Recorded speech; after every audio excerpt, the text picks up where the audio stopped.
یا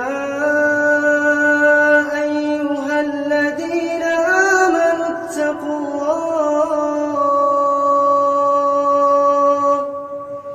اتقوا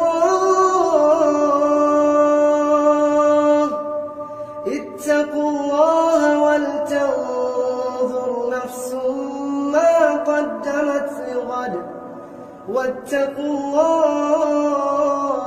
اللہ ان اللہ خبیر.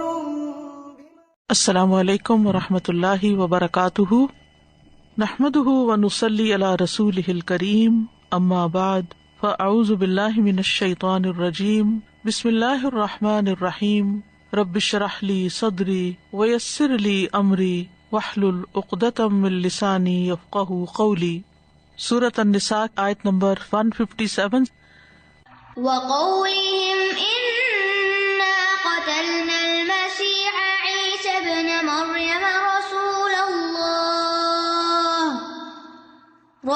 الله وما قتلوه وما صلبوه ولكن شبه لهم وإن الذين اختلفوا فيه لفي شك منه ما لهم به من علم إلا اتباع الظن وما قتلوه يقينا. اور ان کے یہ کہنے کی وجہ سے کہ بے شک ہم نے ہی اللہ کے رسول مسیح عیسیٰ ابن مریم کو قتل کیا، حالانکہ نہ انہوں نے اسے قتل کیا اور نہ اسے سولی پر چڑھایا، بلکہ یہ معاملہ ان پر مشتبہ بنا دیا گیا.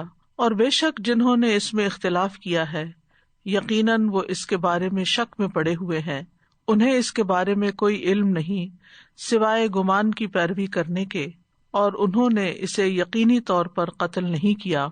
یہودیوں نے یہ دعویٰ کیا تھا کہ انہوں نے عیسیٰ ابن مریم کو قتل کر دیا تھا، اور یہودی حضرت عیسیٰ علیہ السلام کو رسول اللہ حقارت اور مذاق کے طور پر کہتے تھے.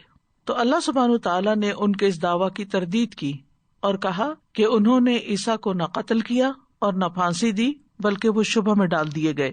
وقولہم انا قتلنا المسیح، اور ان کا کہنا کہ یقیناً ہم نے مسیح کو قتل کر دیا. مسیح عیسیٰ علیہ السلام کا لقب ہے، اور مسیح ان کو ان کی عزت اور شرف کی وجہ سے دیا جاتا ہے، اور اس لیے بھی کہ وہ جب مسح کرتے تھے، یعنی مسیح کا لفظ مسح سے ہے، یعنی جب ہاتھ پھیرتے تھے تو اگر کسی نابینا پہ ہاتھ پھیرتے تو وہ بینا ہو جاتا اللہ کے اذن سے، اگر کسی گنجے کے سر پہ ہاتھ پھیرتے تو اللہ کے اذن سے اس کے سر پہ بال اگاتے تھے، تو اس وجہ سے بھی ان کو یہ لقب دیا گیا. ایک قول یہ بھی ہے کہ برکت کے ساتھ ان کا مسح کیا گیا ہے، یعنی ان کو برکت عطا کی گئی ہے، جیسے کہ سورۃ مریم میں آتا ہے وَجَعَلَنِي مُبَارَكًا أَيْنَمَا كُنتُ، اور مجھے بابرکت بنایا جہاں بھی میں ہوں. اور یہ بھی کہا گیا ہے کیونکہ اللہ نے ان سے گناہوں کو صاف کر دیا تھا، یعنی مسح کر دیا تھا گناہوں کا، تو اس وجہ سے ان کو مسیح کہا گیا. اور قتل کرنے کے بعد کہا المسیح عیسیٰ ابن مریم رسول اللہ، یعنی ویسے تو وہ ان کو رسول نہیں مانتے تھے، ان کو جادوگر کہتے اور جادوگر عورت کا بیٹا کہتے تھے، ان کو بدکار کہتے اور غلط کام کرنے والی کا بیٹا کہتے تھے، یعنی حضرت مریم پر الزام لگاتے. تو یہاں پر پھر انہوں نے رسول اللہ کیوں کہا؟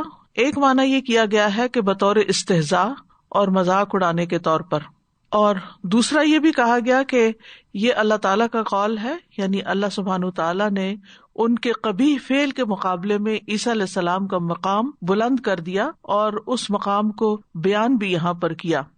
وما قتلوہ وما صلبوہ ولکن شبہ لہم، انہوں نے اس کو قتل نہیں کیا اور نہ سولی چڑھایا، لیکن معاملہ ان پر مشتبہ کر دیا گیا.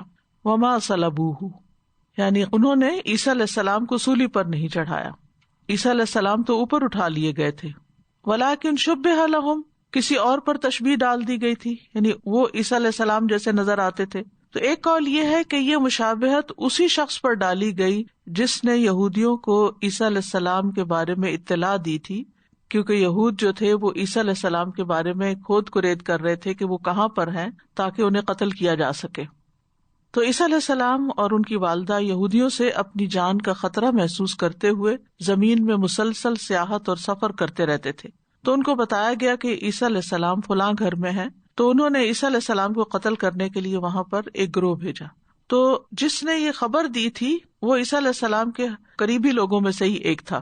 تو ہوا یہ کہ وہ لوگ جو عیسیٰ علیہ السلام کو ڈھونڈ رہے تھے قتل کرنے کے لیے، جب وہ اس مقام پر پہنچے یا اس گھر میں پہنچے جہاں عیسیٰ علیہ السلام اپنے دیگر ساتھیوں کے ساتھ موجود تھے، تو جس شخص نے خبرگیری کی تھی اسی کو عیسیٰ علیہ السلام کی شکل دے دی گئی. عیسیٰ علیہ السلام کو اللہ تعالیٰ نے اٹھا لیا اور اس شخص کو قتل کر دیا گیا. اسی طرح ایک اور قول یہ بھی ہے کہ عیسیٰ علیہ السلام نے اپنی قوم کے 13 لوگوں سے، یعنی جو 13 حواری تھے، ان سے کہا کہ جو قتل ہونے پر صبر و استقامت کا مظاہرہ کرے تو اللہ اس پر میری شبیہ ڈال دے، پس وہ جنت میں میرا ساتھی ہوگا. تو ایک نوجوان کھڑا ہوا اور اس نے کہا میں حاضر ہوں. تو جب عیسیٰ علیہ السلام نے دوسری اور تیسری مرتبہ اپنی بات دہرائی تو اسی نوجوان نے کہا کہ میں حاضر ہوں. اس کے بعد عیسیٰ علیہ السلام کی جو تشبیہ تھی اس نوجوان پر ڈال دی گئی. عیسیٰ علیہ السلام نے نجات حاصل کر لی. یہودی اندر داخل ہوئے اور انہوں نے اس نوجوان کو عیسیٰ علیہ السلام سمجھ کر قتل کر دیا اور سولی پر لٹکا دیا. تو یہاں پر اللہ سبحانہ تعالیٰ نے واضح طور پر رد کیا ہے کہ انہوں نے نہ تو عیسیٰ علیہ السلام کو قتل کیا اور نہ ہی سولی چڑھایا. وَإِنَّ الَّذِينَ اخْتَلَفُوا فِيهِ، اور بے شک وہ لوگ جنہوں نے اس بارے میں اختلاف کیا ہے، لفی شک منہ، وہ بھی اس کے بارے میں شک میں ہے. مَا لَهُم بِهِ مِنْ علم، ان کے پاس اس کا کوئی علم نہیں، إِلَّا اتِّبَاعَ الظَّنِّ، سوائے گمان کی پیروی کے. وَمَا قَتَلُوهُ يَقِينًا، اور انہوں نے اس کو یقینی طور پر قتل نہیں کیا. یعنی عیسیٰ علیہ السلام کے ہم شکل کو قتل کرنے کے بعد وہ لوگ خود شک میں پڑ گئے کہ جسے ہم نے سولی دی ہے وہ کون ہے. بعض نے کہا مسیحی قتل ہوئے ہیں، بعض نے کہا نہیں یہ مسیح تو نہیں، یہ تو کوئی اور ہے، اور خود انہیں بھی یقین نہ ہوا کہ واقعی ہم نے انہی کو صلیب پر چڑھایا. تو اللہ تعالیٰ فرماتے ہیں کہ بس یہ ایک گمان کی پیروی کے سوا ان کے پاس کچھ نہیں ہے. یقینی علم تو بہت دور کی بات ہے، وہ خود بھی اس شک میں پڑے ہوئے ہیں، اختلاف کا شکار ہیں. تو اس بارے میں ہم دیکھتے ہیں کہ عیسیٰ علیہ السلام کے بارے میں، ان کی الوہیت کے بارے میں اور ان کے بارے میں ویسے بھی وہ لوگ یعنی شک میں مبتلا ہیں. عیسائیوں کے فرقے بنے ہوئے ہیں اور کہا جاتا ہے کہ 4 فرقوں میں یہ لوگ تقسیم تھے: نستوریہ، یعقوبیہ، ملکانیہ اور مرقوسیہ. اور انہی میں سے نجران کے عیسائی بھی ہیں. نستوریہ کہتے تھے کہ عیسیٰ اللہ کے بیٹے ہیں، یعقوبیہ اور ملکانیہ کہتے کہ عیسیٰ ہی اللہ ہیں، اور مرقوسیہ کہتے کہ وہ 3 کا ایک ہے، اور یہ سبھی حقیقت سے دور کی بات کرتے ہیں. تو بہرحال یہاں پر اس بات کا رد کر دیا گیا کہ عیسیٰ علیہ السلام کو قتل نہیں کیا گیا، بلکہ ہمارے عقیدے کے مطابق اور جو قرآن و سنت سے ثابت ہے کیا ہے، بل رفعه الله إليه وكان الله عزيزا حكيما، بلکہ اللہ نے اسے اپنی طرف اٹھا لیا اور اللہ بہت زبردست خوب حکمت والا ہے. یعنی اللہ سبحانہ تعالیٰ نے ان کو آسمانوں پر اٹھا لیا. قتل کوئی اور ہوا تھا، وہ اللہ کی طرف چلے گئے اپنے جسم اور روح کے ساتھ، اور آخری زمانے میں انشاءاللہ قیامت سے پہلے وہ دوبارہ دنیا میں آئیں گے اور 40 برس تک یہاں رہیں گے، جیسے کہ صحیح مسلم کی روایت میں ہے، اور شادی بھی کریں گے. اس کے بعد یہ ہے کہ وہ طبعی موت مریں گے اور پھر وہ دنیا سے جائیں گے. وَكَانَ اللَّهُ عَزِيزًا حَكِيمًا، اور ہے اللہ بہت زبردست خوب حکمت والا. کان اللہ عزیزاً، عزیز عزت والا، غلبے والا. عزت کے معنوں میں غالب رہنے کی عزت، قدر و منزلت کی عزت اور محفوظ ہونے کی عزت. یعنی اللہ سبحانہ تعالیٰ غالب ہے، کوئی اسے مغلوب نہیں کر سکتا. اگر وہ کسی کو زندہ اٹھانا چاہے تو وہ اٹھا سکتا ہے. اور پھر یہ ہے کہ اللہ سبحانہ تعالیٰ چونکہ غالب ہے تو جو اس نے چاہا کیا عیسیٰ علیہ السلام کے معاملے میں، اور کوئی اللہ تعالیٰ کو روک نہیں سکا. اور پھر حکیمہ، حکمت والا ہے، اور حکم بھی اسی کا چلتا ہے. یعنی اللہ سبحانہ تعالیٰ اگر العزیز ہے تو وہ اپنے دوستوں کو عزت بھی دیتا ہے اور ان کو محفوظ بھی کرتا ہے، اور پھر ان کو دوسروں کے لیے ایک بہترین نمونہ بھی بنا دیتا ہے. تو پچھلی ان آیات میں یہود کے 6 جرم بیان کیے گئے جو شروع ہوتے ہیں فَبِمَا نَقْضِهِمْ مِيثَاقَهُمْ سے. تو ایک یہی ہے کہ انہوں نے اللہ سے کیے ہوئے عہد توڑے. دوسرا وَكُفْرِهِمْ بِآيَاتِ اللَّهِ، اللہ کی آیات کا انکار کیا. تیسرا وَقَتْلِهِمُ الْأَنْبِيَاءَ بِغَيْرِ حق، اللہ کے نبیوں کو ناحق قتل کیا. چوتھا وَقَوْلِهِمْ قُلُوبُنَا غُلْفٌ، ان کا کہنا کہ ہمارے دل غلافوں میں ہیں. اور پانچواں وَبِكُفْرِهِمْ وَقَوْلِهِمْ عَلَى مَرْيَمَ بُهْتَانًا عَظِيمًا، اور ان کا کفر کرنا اور مریم علیہ السلام پر بہتان عظیم لگانا. اور پھر وقولہم انا قتلنا المسیح عیسی ابن مریم، اور ان کا کہنا کہ ہم نے مسیح عیسیٰ ابن مریم کو قتل کیا، حالانکہ ایسا نہیں۔ تو اللہ سبحانہ وتعالیٰ نے یہ واضح کر دیا کہ انہوں نے عہد توڑے، اللہ کی آیات کا انکار کیا، نبیوں کو ناحق قتل کیا، اللہ پہ جھوٹ باندھا اور مریم علیہ السلام پر الزام لگایا، اور یہ بھی جھوٹی بات کی کہ ہم نے مسیح کو قتل کر دیا۔ تو یہ ان کے جرائم ہیں جن کا وہ کھلم کھلا اظہار کرتے رہے۔ وَإِن مِّنْ أَهْلِ الْكِتَابِ إِلَّا لَيُؤْمِنَنَّ بِهِ قَبْلَ مَوْتِهِ وَيَوْمَ الْقِيَامَةِ يَكُونُ عَلَيْهِمْ شَهِيدًا۔ اور اہل کتاب میں سے کوئی بھی ایسا نہیں مگر یہ کہ وہ اپنی موت سے پہلے اس پر ضرور ایمان لے آئے گا، اور قیامت کے دن وہ ان کے خلاف گواہ ہوگا۔ اس آیت کے دو معنی بیان کیے جاتے ہیں۔ وَإِن مِّنْ أَهْلِ الْكِتَابِ إِلَّا لَيُؤْمِنَنَّ بِهِ، یعنی بِهِ سے مراد کون ہے؟ عیسیٰ علیہ السلام ہے۔ اور پھر قبل موتہ، ہی کی ضمیر کس کی طرف جاتی ہے؟ ایک یہ ہے کہ ہی کی ضمیر یہاں پر اہل کتاب یعنی نصارہ کے ہر شخص کی طرف لوٹتی ہے جس پر بھی موت طاری ہوتی ہے، تو وہ موت کے وقت عیسیٰ علیہ السلام پر ایمان لے آتا ہے، لیکن یہ فائدہ نہیں دیتا کیونکہ فرعون بھی مرتے وقت ایمان لے آیا تھا۔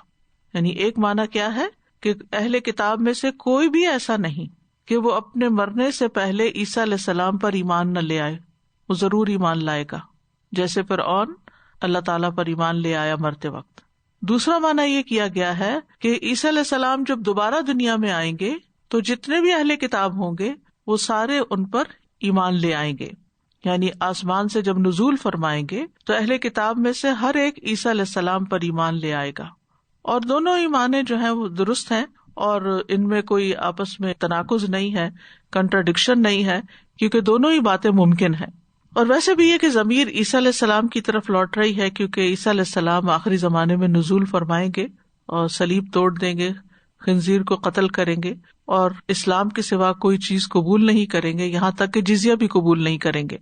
تو عیسیٰ علیہ السلام جب دنیا سے جائیں گے یعنی فوت ہوں گے دوبارہ آ کر، تو ان کی وفات سے پہلے ہر یہودی اور نصرانی ان کی نبوت اور ان کے آسمان پر زندہ اٹھائے جانے اور دوبارہ اترنے پر ایمان لا چکا ہوگا، یعنی قبل موت ہی سے مراد یہاں عیسیٰ علیہ السلام کی موت ہے۔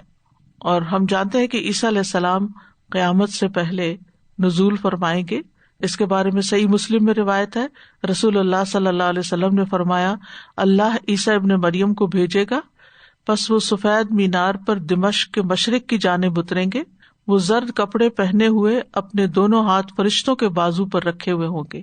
سنن نبی داؤد کی روایت میں آتا ہے، جب تم انہیں دیکھو گے تو پہچان جاؤ گے کہ درمیانی قامت والے ہیں، اور ان کا رنگ سرخ و سفید ہوگا، ہلکے زرد رنگ کے لباس میں ہوں گے، ایسے محسوس ہوگا جیسے ان کے سر سے پانی ٹپک رہا ہو، حالانکہ پانی نہیں ہوگا، چوڑے سینے والے ہیں۔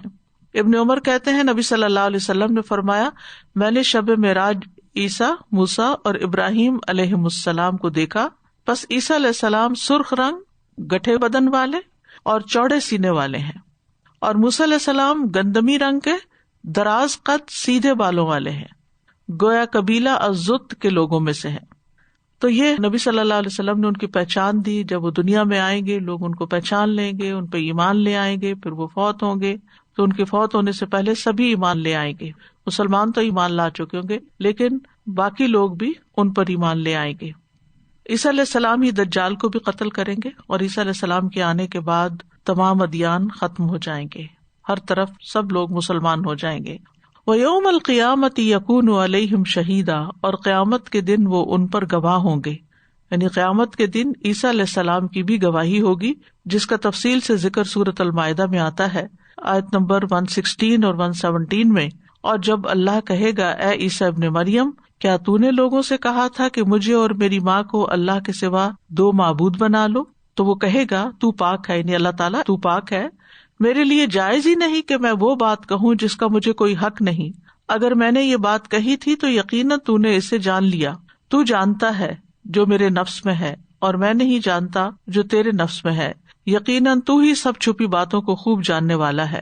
میں نے انہیں اس کے سوا کچھ نہیں کہا جس کا تو نے مجھے حکم دیا تھا کہ اللہ کی عبادت کرو جو میرا رب اور تمہارا رب ہے، اور میں ان پر گواہ تھا جب تک میں ان میں رہا، پھر جب تو نے مجھے اٹھا لیا تو تو ہی ان پر نگران تھا اور تو ہر چیز پر گواہ ہے. تو قیامت کے دن عیسیٰ علیہ السلام اپنی قوم کے خلاف گواہی دیں گے. وَيَوْمَ الْقِيَامَةِ يَكُونُ عَلَيْهِمْ یعنی عَلَىٰ قَوْمِهِ شَهِيدًا. اور وہ کہیں گے کہ میں نے ان کو اس کے سوا کوئی حکم نہیں دیا کہ اللہ کی عبادت کرو جو میرا اور تمہارا رب ہے. فَبِظُلْمٍ مِّنَ الَّذِينَ هَادُوا حَرَّمْنَا عَلَيْهِمْ طَيِّبَاتٍ أُحِلَّتْ لَهُمْ وَبِصَدِّهِمْ عَن سَبِيلِ اللَّهِ كَثِيرًا. پھر جو یہودی بن گئے ان کے ظلم کی وجہ سے اور اکثر لوگوں کو اللہ کے راستے سے روکنے کی وجہ سے ہم نے ان پر حلال کی گئی پاکیزہ چیزیں حرام کر دیں. فَبِظُلْمٍ یہاں جو با ہے یہ سببیہ ہے اور ظلم کا معنی ہے نقص. جیسے سورۃ کہف میں آتا ہے نا کلتا الجنتین آتت اکلہا ولم تظلم منہ شیئا، یعنی اس میں سے کچھ بھی کمی نہ کی. لیکن شرعی معنی ظلم کا کیا ہوتا ہے؟ وضع الشیء فی غیر محلہ، یعنی کسی چیز کو اس کی اپنی اصل جگہ سے ہٹا کے کہیں اور رکھ دینا. اور سب سے بڑا ظلم کیا ہے؟ شرک. ان الشرک لظلم عظیم. تو ظلم کی دو قسمیں ہوتی ہیں. ایک وہ ظلم ہوتا ہے جو انسان اور رب کے درمیان میں ہوتا ہے، اور ایک وہ ہوتا ہے جو انسان اور اللہ کی مخلوق کے درمیان ہوتا ہے. یعنی جب لوگ لوگوں پر زیادتی کرتے ہیں، ان کا خون بہاتے ہیں، ان کی عزتوں سے کھیلتے ہیں، یا ان کے مال کے ساتھ زیادتی کرتے ہیں، یا کوئی ایسی چیز ان کے بارے میں کہتے ہیں جو ان میں ہوتی نہیں، تو یہ انسانوں پر ظلم ہوتا ہے. تو یہود کا ظلم جو تھا وہ ہر طرح کا ہی ظلم تھا، یعنی اس میں شرک بھی تھا اور اس میں دوسروں پر زیادتی بھی تھی. فَبِظُلْمٍ مِّنَ الَّذِينَ هَادُوا، اور اس ظلم میں ہم دیکھتے ہیں کہ ان کا یہ مطالبہ کرنا وَقَالُوا أَرِنَا اللَّهَ جَهْرَةً، ہمیں اللہ تعالیٰ سامنے دکھائیں، یہ بھی ان کا ظلم تھا. پھر اسی طرح ان کا یہ کہنا إِنَّ اللَّهَ فَقِيرٌ وَنَحْنُ أَغْنِيَاء، یہ بھی اللہ سبحانہ تعالیٰ کے حق میں ظلم تھا. پھر ایک اور جگہ پر آتا ہے وقالت الیہود ید اللہ مغلولہ، کہ اللہ کے ہاتھ بندھے ہوئے ہیں نعوذ باللہ. پھر وقالوا لن تمسنا النار الا ایاما معدودہ، یعنی اللہ تعالیٰ کے فیصلے اپنے ہاتھ میں لے لیے اور کہا کہ ہمیں تو آگ نہیں چھوئے گی مگر چند دن. تو یہ تو انہوں نے اللہ کے معاملے میں ظلم کیے. اور مخلوق کے معاملے میں آپ دیکھیں کہ کتنے انبیاء کو انہوں نے قتل کر دیا، کچھ پر ایمان لائے، کچھ کا انکار کیا. تو یہ سارے ظلم تھے جس میں یہود پڑے ہوئے تھے، اور پھر خاص طور پر جو عیسیٰ علیہ السلام کے ساتھ کیا انہوں نے. تو فَبِظُلْمٍ مِّنَ الَّذِينَ هَادُوا، تو ان لوگوں کے ظلم میں سے جو یہودی ہو گئے. ہادو یہودی بن گئے، یہ ان کے اس قول کی وجہ سے جو سورۃ الاعراف میں آتا ہے اِنَّا هُدْنَا إِلَيْكَ، بے شک ہم نے آپ کی طرف رجوع کیا، یعنی ہم آپ کی طرف توبہ کرتے ہیں، پلٹتے ہیں. حرمنا علیہم طیبات احلت لہم، تو ہم نے ان پر پاکیزہ چیزیں حرام کر دی جو ان کے لیے حلال کی گئی تھی. سبحان اللہ. یعنی جب کوئی ظلم کرتا ہے، گناہ کرتا ہے، انسانوں کے ساتھ زیادتی کرتا ہے، تو پھر خود بھی اللہ کی نعمتوں سے محروم ہوتا ہے، اس پر بھی پھر طرح طرح کی مصیبتیں آتی ہیں. تو طیبات سے مراد یہاں کھانے پینے کی حلال پاکیزہ چیزیں ہیں. کہا جاتا ہے کہ یہاں پر موصوف محذوف ہے، صفت طیبات ہے، یعنی اطعمہ اس کا موصوف تھا، یعنی اطعمتن طیبات یا ارزاقن طیباتن. طیب جو ہے یہ خبیث کے مقابلے پر آتا ہے اور خبیث نجس ہوتا ہے. تو حرام کی گئی چیزوں سے مراد کیا ہے؟ ان کا ذکر سورۃ الانعام میں آتا ہے. سورۃ الانعام کی آیت نمبر 146 میں اس کی تفصیل ملتی ہے. اور ان لوگوں پر جو یہودی بن گئے ہم نے ہر ناخن والا جانور حرام کر دیا، اور گایوں اور بکریوں میں سے ہم نے ان پر دونوں کی چربیاں حرام کر دی، سوائے اس کے جو ان کی پشت یا انتڑیاں اٹھائے ہوئے ہوں یا جو کسی ہڈی کے ساتھ ملی ہو. یہ ہم نے انہیں ان کی سرکشی کی جزا دی. ذالک جزیناہم ببغیہم وإنا لصادقون، اور یقیناً ہم سچے ہیں. یعنی ان کے ظلم کی وجہ سے، ان کی زیادتیوں کی وجہ سے، ان کے گناہوں کی وجہ سے ہم نے ان پر پاکیزہ کھانے جو تھے وہ حرام کر دیے جو پہلے حلال تھے. احلت لہم، یعنی جو پہلے حلال ہوا کرتے تھے پھر حرام کر دیے گئے. اور پہلے جو حلال تھے اس کا ذکر سورۃ آل عمران کی آیت نمبر 93 میں آتا ہے. کل الطعام کان حلا لبنی اسرائیل، ہر طرح کے کھانے بنی اسرائیل کے لیے حلال تھے، الا ما حرم اسرائیل علی نفسہ من قبل ان تنزل التوراۃ، سوائے اس کے کہ جو اسرائیل یعنی یعقوب علیہ السلام نے اپنے آپ پہ حرام کیا تھا اس سے پہلے کہ تورات نازل ہوتی. قل فاتوا بالتوراۃ فاتلوها ان کنتم صادقین، کہہ دیجیے لاؤ تورات پڑھو اس کو اگر تم سچے ہو. یعنی اللہ تعالیٰ نے ان کے لیے کچھ حرام نہیں کیا. اور اہل کتاب پر جو طیبات حرام ہوئی ان میں ایک تو کھانے کا ذکر آ ہی گیا، لیکن بعض علماء کہتے ہیں کہ اس کا مطلب ہے کہ یہ حرمت قدری بھی ہو سکتی ہے، یعنی جب انہوں نے اپنی کتاب کی تعویل کی اور احکام الہی کو بدل کر بہت سی حلال چیزوں کو اپنے اوپر تشدد اور سختی اور تنگی کے باعث حرام کر دیا. یعنی اللہ نے ان کو حکم نہیں دیا تھا بلکہ خود ایسا کیا. اور پھر اس کے بعد یہ ہے کہ حرمت شرعی بھی ہے، جیسے اللہ سبحانہ تعالیٰ نے ذکر کیا تھا کہ تورات میں ان کے لیے کچھ چیزوں کو حرام قرار دے دیا گیا. تو یہ بنی اسرائیل کی زیادتیوں کی وجہ سے بطور سزا ان پر یہ چیزیں حرام کی گئی تھی. اصل بات یہ ہے. اور ان کے ظلم میں آگے بھی مزید ذکر آئیں گی کہ یعنی ان کے حرام کھانے کی وجہ سے، ان کے سود کھانے کی وجہ سے اور اسی طرح کے اور غلط کام کرنے کی وجہ سے. وَبِصَدِّهِمْ عَنْ سَبِيلِ اللَّهِ كَثِيرًا، اور اللہ کے راستے سے بہت زیادہ روکنے کی وجہ سے. آپ آیت کو دیکھیے نا، پھر جو یہودی بن گئے ان کے ظلم کی وجہ سے، تو ظلم کا معنی آپ کو بتایا گیا. حرمنا علیہم طیبات، طیبات سے مراد پاکیزہ کھانے اور اس کے علاوہ چیزیں بھی ہو سکتی ہیں جو ان کے لیے حلال تھی.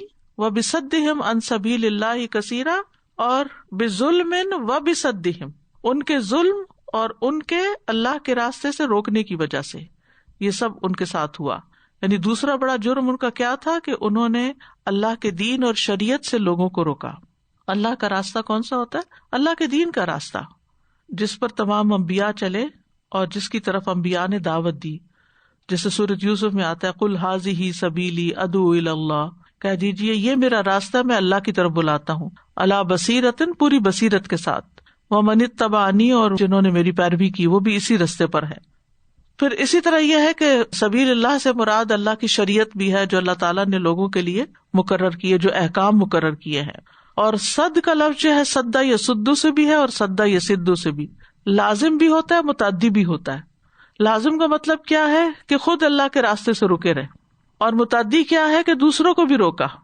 یعنی یہود خود بھی نبی صلی اللہ علیہ وسلم پر ایمان لانے سے رکے اور انہوں نے دوسروں کو بھی ایمان لانے سے روکا، خود بھی غلط کام کیا اور دوسروں کو بھی اس میں الجھایا. تو یہ بہت بڑا جرم ہوتا ہے. اب دیکھیے کہ کفر کے درجے ہیں نا، ایک کفر ہوتا ہے اپنی ذات میں کفر کہ خود بس انکار کرنا لیکن کسی کو کچھ نہ کہنا، لیکن ایک ہوتا ہے خود بھی رکنا اور دوسروں کو روکنا. یہ کفر پر کفر ہے، یہ اشد الکفر ہے، اور یہ اللہ کے نزدیک بہت غضب دلانے والی بات ہے کہ انسان خود غلط کام کرے اور پھر دوسروں کو بھی اس کی دعوت دے. تو یہ خود بھی نبی صلی اللہ علیہ وسلم کی پیروی نہیں کرتے تھے اور دوسروں کو بھی آپ کی پیروی سے روکتے تھے. جیسے اہل مکہ وغیرہ کو، جب مشرکین مکہ نے ان سے پوچھا کہ تمہارے پاس علم ہے، تمہارے پاس کتاب ہے، بتاؤ کہ ہمارا دین بہتر ہے یا محمد صلی اللہ علیہ وسلم کا دین، تو انہوں نے کیا کہا؟ تمہارا ہی دین بہتر ہے، یعنی مشرکین کا دین. تو مشرکین کو روک دیا نبی صلی اللہ علیہ وسلم پر ایمان لانے سے. تو یہ آیت بہت سبق رکھتی ہے اپنے اندر. اس میں سب سے پہلا سبق یہ ہے کہ ظلم انسان کے لیے ہلاکت کا باعث بنتا ہے. کسی پر بھی ظلم نہیں کرنا چاہیے. ظلم کیا ہے؟ کسی کو اس کے حق سے محروم کرنا. اللہ نے جس انسان کا جو حق ہم پہ رکھا ہے، جیسے والدین کے حقوق ہیں، ہمسایوں کے حقوق ہیں، شوہر کے حقوق ہیں، بیوی کے حقوق ہیں، بچوں کے حقوق ہیں، مسافروں کے حقوق ہیں، مساکین اور یتیموں کے حقوق ہیں. تو جب کوئی شخص کسی کا حق مارتا ہے، مثلا یتیموں کو وراثت میں حصہ نہیں دیتا، تو وہ کیا کرتا ہے؟ ظلم کرتا ہے. اسی طرح اللہ سبحانہ تعالیٰ کے حقوق ہیں. تو جب انسان اللہ کا حق نہیں دیتا، اللہ کا حق کیا ہے کہ اس کو ایک مانا جائے اور اسی کی عبادت کی جائے، اس کے سوا کسی اور کی عبادت نہ کی جائے. تو جب انسان شرک کرتا ہے تو یہ بہت بڑا ظلم کرتا ہے کہ اللہ کی عبادت میں کسی اور کو شریک کر لیتا ہے. تو جب انسان یا تو شرک کرے یا یہ کہ اللہ کا حق نہ دے، عبادت ہی نہ کرے، نماز ہی نہ پڑھے. تو ظلم جو ہے چاہے حقوق اللہ میں ہو یا حقوق العباد میں، دونوں ہی انسان کے لیے ڈیٹریمنٹل ہیں، دونوں ہی انسان کے لیے ہلاکت کا باعث ہیں. اور دوسرے پہ ظلم دراصل اپنی جان پہ ظلم ہے، یہ ہمیشہ یاد رکھیے. جیسے دوسرے پر احسان اپنے ساتھ احسان ہے، ان احسنتم احسنتم لانفسکم. تو اسی طرح جب ظلم کسی پر انسان کرتا ہے تو دراصل اپنے اوپر کرتا ہے، اپنا حق مارتا ہے. تو ظلم ہلاکت کا باعث ہے. قرآن مجید میں آتا ہے فَكَأَيٍّ مِّن قَرْيَةٍ أَهْلَكْنَاهَا وَهِيَ ظَالِمَةٌ فَهِيَ خَاوِيَةٌ عَلَىٰ عُرُوشِهَا وَبِئْرٍ مُّعَطَّلَةٍ وَقَصْرٍ مَّشِيدٍ. سورۃ الحج. سو کتنی ہی بستیاں ہیں جنہیں ہم نے اس حال میں ہلاک کیا کہ وہ ظالم تھی، پس وہ اپنی چھتوں پہ گری ہوئی ہیں، اور کتنے ہی بیکار چھوڑے ہوئے کنویں ہیں، اور کتنے ہی مضبوط محل اجڑے پڑے ہیں. اسی طرح سورۃ الحج میں ہی آتا ہے وَكَأَيٍّ مِّن قَرْيَةٍ أَمْلَيْتُ لَهَا وَهِيَ ظَالِمَةٌ ثُمَّ أَخَذْتُهَا وَإِلَيَّ الْمَصِيرُ. کتنی ہی بستیاں جنہیں میں نے مہلت دی اس حال میں کہ وہ ظالم تھی، پھر میں نے انہیں پکڑ لیا اور میری ہی طرف لوٹ کے آنا ہے. سورۃ کہف میں آتا ہے وَتِلْكَ الْقُرَىٰ أَهْلَكْنَاهُمْ لَمَّا ظَلَمُوا. یہ بستیاں جنہیں ہم نے ہلاک کیا، کیوں کیا؟ لما ظلموا، جب انہوں نے ظلم کیا تو اس بنا پہ انہیں ہم نے ہلاک کیا. تو ظالم کے لیے اللہ کی پکڑ شدید ہے. اللہ تعالیٰ ظالم کو مہلت دیتا ہے لیکن جب پکڑتا ہے تو اس کو چھوڑتا نہیں. پھر اسی طرح یہاں یہ بات پتہ چلتی ہے کہ بہت سی چیزیں جو ہماری زندگی میں ہو رہی ہوتی ہیں نا، ان کے پیچھے کچھ سبب ہوتا ہے. جیسے با سببیہ تھی نا یا فبظلم، ظلم کی وجہ سے ان کے ساتھ یہ ہوا. تو اسی طرح ہماری زندگی اسباب پر منحصر ہے. بہت سی چیزیں جو ہم کر رہے ہوتے ہیں، اچھی کر رہے ہوتے ہیں تو اللہ تعالیٰ دنیا میں بھی اس کا اچھا بدلہ دے رہے ہوتے ہیں، برا کر رہے ہوتے ہیں تو دنیا میں بھی وہ سامنے آ رہا ہوتا ہے. مثلا اگر کوئی اپنے ماں باپ کو ستاتا ہے تو اس کی اولاد اس کو ستانے لگتی ہے. جو کسی کا حق مارتا ہے اس کا حق کوئی اور چھین کے لے جاتا ہے. یعنی کسی نے اپنے بہن بھائیوں کی جائیداد پہ قبضہ کیا تو یہاں اس کے گھر میں ایسی بیماری آئی کہ سارا مال ختم ہو گیا. یعنی دنیا میں بھی یہ ہوتا ہے، کیونکہ یہ جو یہود کے ساتھ ہوا تھا فَبِظُلْمٍ مِّنَ الَّذِينَ هَادُوا حَرَّمْنَا عَلَيْهِمْ طَيِّبَاتٍ، تو یہ دنیا میں ہوا تھا. اسی طرح انسان بعض اوقات اپنی کچھ بیماریوں کی وجہ سے کچھ کھانے پینے کی پاکیزہ عمدہ چیزوں سے محروم ہو جاتا ہے، نہیں کھا سکتا. اللہ تعالیٰ ظلم نہیں کرتا بندوں کو کہ ان کو محروم کر دے طیبات سے. انہوں نے کہیں اپنے ساتھ کوئی زیادتی کی ہوتی ہے، اپنی صحت کا خیال نہیں رکھا ہوتا، یا اپنی نیند کا، یا جو بھی ان کو اپنے لیے کرنا چاہیے تھا انہوں نے نہیں کیا، اپنے اوپر ظلم کیا، تو پھر جسم بتاتا ہے ان کو، پھر بہت ساری چیزیں منع ہو جاتی ہیں. پھر اسی طرح یہ ہے کہ جیسے انہوں نے ان اللہ یامرکم ان تذبحوا بقرہ کا حکم دیا گیا تھا، لیکن جب انہوں نے بہت سی تعویلیں کی اور اس میں بہت سے سوال کیے تو ان کے اوپر کام مشکل ہو گیا. تو سبب وہ خود تھے اس مشکل کا. تو ظلم جو ہے یہ انسان کو بھلائی سے محروم کر دیتا ہے. بعض اوقات ہوتا ہے نا، ہمیں کسی انسان کے ساتھ ضد ہوتی ہے، ہمیں وہ اچھا نہیں لگتا تو ہم اس کے خلاف ایک محاذ آرائی قائم کر لیتے ہیں، اس کے ساتھ زیادتی شروع کر دیتے ہیں اور اپنا غصہ نکالتے رہتے ہیں، اور شیطان ہمیں آگ لگائے رکھتا ہے اور ہم کسی نہ کسی طرح کبھی زبان سے، کبھی عمل سے، اپنے ہی رشتے داروں کے اندر. آپ دیکھیں کتنے ہی لوگ ہیں جن کے گھروں کے اندر آپس کی لڑائیاں، فتنے، فساد ہیں، تو ان میں بھی انسان کو دوسرے کا حق پہچاننا چاہیے. مثلا باپ ہے نا، اگر کوئی سخت بات کر بھی رہا ہے، خاموشی اختیار کر لی جائے، کیونکہ اگر کوئی بات ایسی منہ سے نکل گئی جو ان کو ہرٹ کر گئی تو ایسا نہ ہو کہ وہ اپنے سامنے آ جائے، اپنے بچوں کی طرف سے آ جائے یا کسی اور شکل میں. اسی طرح آپ کسی کا مذاق اڑاتے ہیں، کچھ لوگوں کی عادت ہوتی ہے ایسے دوسروں کے اوپر ہنسنا، دوسروں کی نقلیں اتارنا، کسی کے بولنے کے انداز کی نقل اتارنا، کسی کی چال کی نقل اتارنا. کچھ لوگوں نے ہنسی مذاق کا ذریعہ بنایا ہوتا ہے کہ فلاں تو ایسے چلتا ہے، فلاں یوں بیٹھتا ہے، فلاں یوں بولتا ہے. تو بعض اوقات وہی چیزیں اپنے سامنے آ جاتی ہیں. پھر اسی طرح ظلم کی وجہ سے، گناہوں کی وجہ سے انسان ہدایت سے محروم ہو جاتا ہے، دین سیکھنے کے راستے میں رکاوٹیں آ جاتی ہیں، خیر سے محروم ہو جاتا ہے. نبی صلی اللہ علیہ وسلم اپنے گھر سے باہر تشریف لائے تاکہ ساتھیوں کو بتائیں کہ آج لیلۃ القدر ہے. راستے میں انصار کے 2 لوگ ملے جو آپس میں لڑ رہے تھے، تو وہ آپ کے دل سے اٹھا لی گئی. اگرچہ یہ قضاء و قدر میں بھی تھا لیکن سبب وہ بنے. اسی وجہ سے لیلۃ القدر میں سارے لوگوں کی بخشش کر دی جاتی ہے، مگر ان کی بخشش نہیں ہوتی جو ایک دوسرے سے دشمنی رکھے ہوئے ہوتے ہیں، ضد رکھے ہوئے ہوتے ہیں. اگر ان کے درمیان عداوت ہوتی ہے تو ان کی بخشش نہیں کی جاتی، لیلۃ القدر میں بھی نہیں ہوتی. تو دوسروں کے ساتھ ناراضگیاں رکھنا اور پھر ان کے ساتھ بول چال ختم کر دینا اور ان کے ساتھ زیادتیاں کرنا، ہو سکتا ہے وقتی طور پر تو انسان کا غصہ اس سے ٹھنڈا ہو جائے، لیکن اپنی پاؤں پہ کلاڑی مارنے والی بات ہوتی ہے. پھر اسی طرح یہ ہے کہ حلال و حرام ٹھہرانے کا اختیار جو ہے نا یہ اللہ اور اس کے رسول کے پاس ہے، ہمارے پاس نہیں ہے. ہمیں نہیں کرنا چاہیے، کیونکہ یہاں پر ہے کہ اللہ نے ان کے لیے حرام کر دی تھی نا، تو اللہ تعالیٰ ایسا کر سکتا ہے. پھر اسی طرح اللہ کے راستے سے روکنا بھی بہت بڑا ظلم ہے، یہ اس آیت سے ہمیں پتہ چل رہا ہے. اور اللہ سبحانہ تعالیٰ کے راستے سے روکنے میں بعض اوقات یہ ہے کہ کسی انسان کو اشارے سے یا زبان سے یا اپنے عمل سے، اور یہود خاص طور پر لوگوں کو اللہ کے راستے سے بہت روکتے تھے. یعنی یہ جو آج کل ایک ٹرینڈ چلا ہوا نا کہ اگر کسی اسکالر کی کوئی ایک بات ٹھیک نہیں لگی تو اس کو کہا اس فلاں کو نہ سننا. بھائی کیوں؟ اس نے وہ فلاں بات کہی ہوئی ہے. بھائی وہ ایک بات ہے، ہر انسان سے غلطی ہو سکتی، بھول ہو سکتی ہے، سمجھ میں کمی بیشی ہو سکتی، کوئی اختلاف رائے ہو سکتا ہے، لیکن باقاعدہ لوگوں کو مہم چلا کے فتوے دے کے روکنا کہ فلاں کے درس میں نہ حاضر ہو، فلاں سے سیکھو نہیں، فلاں گمراہ ہے، ان چیزوں کے بارے میں بھی اللہ سے ڈرنا چاہیے. اور بعض اوقات بلا تحقیق لوگ باتیں کرتے ہیں، تو یہ بھی اللہ کے راستے سے روکنا ہوتا ہے. اسی طرح بعض اوقات ہم اپنے ہی بچوں کے اوپر دین کے معاملے میں زیادہ سختی کر کے ان کو دین سے متنفر کر دیتے ہیں، اس سے بھی اللہ کے راستے سے وہ رک جاتے ہیں ہمارے ہی اعمال کی وجہ سے. بعض اوقات ہم غلط نمونہ پیش کرتے ہیں ان کے سامنے، تو ان کے دل سے ہماری عزت ہی نکل جاتی اور ہماری بات کا پھر اثر ہی نہیں ہوتا. تو بہرحال یہ آیت جو ہے اپنے اندر بہت گہرے معنی رکھتے ہیں اور بہت سمجھنے کے لائق ہے. اور اب مداوع کیا ہے؟ اگر ہم زندگی میں کوئی ظلم کر چکے ہیں، عبادتوں میں کمی کی، مثلا نمازیں چھوڑتے رہے، یا بھول چوک کے کوئی شرک کا کام کرتے رہے، یا پھر یہ کہ لوگوں کے ساتھ زیادتی کی، یا اپنے بزرگوں بڑوں میں سے کسی کے ساتھ ہم نے کوئی تلخی کی ہوئی ہے، تو ان کے لیے کثرت سے استغفار کریں.